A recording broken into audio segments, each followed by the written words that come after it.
Ovo je 23. u lancu benzinskih pumpi Europetrola iz Subotice i zadovoljava sve evropske standarde, kako u pružanju usluga, tako i u pogledu bezbednosti.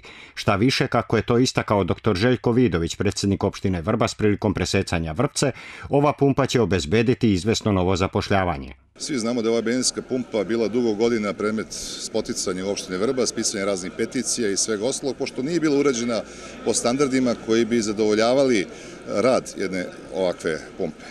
Ono što je urađeno u proteklom periodu, sagrađena moderna pumpa koja će služiti svim građanima opštine Vrbas, po svim protivpožarnim i građevinskim saglasnostima koje mora da zadovoljava i što je najvažnije, izgleda ovako lepo i izgleda na ponos svih u nas u Vrbasu.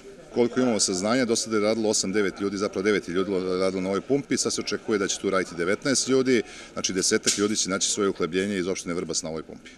Tomislav Vojnić-Purčar, direktor Eurogasa, u čijem sastavu je i ova pumpa, vidno je zadovoljan što se uspelo u nastojanju da se ova pumpa na uglu Njegoševe i Drapšinove ulice konačno uvrsti u red najsavremenijih u Vrbasu i bližoj okolini.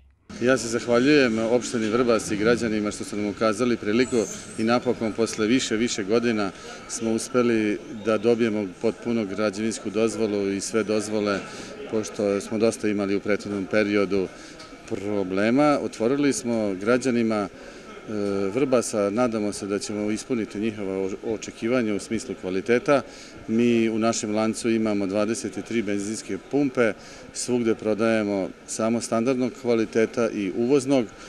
Ja se nadam da će služiti za primer i ostalima da malo urede te benzinske pumpe, jer svaki čovjek voli kada dođe uređeno dvorište, da bi to bilo ipak jedan odlik i odraz kvaliteta usluga. U sastavu benzinske pumpe ima praonice za automobile.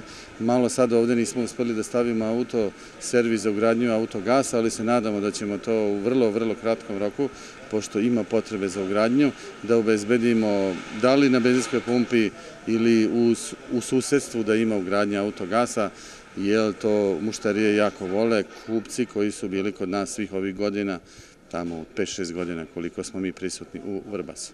Danas, prilikom otvaranja, zabeleženo je vidno interesovanje vozača za korišćenje usluga ove pumpe, a bit će to verovatno i u buduće, jer su Europetrolove pumpe nadaleko poznate po prodaji goriva isključivo standardnog kvaliteta.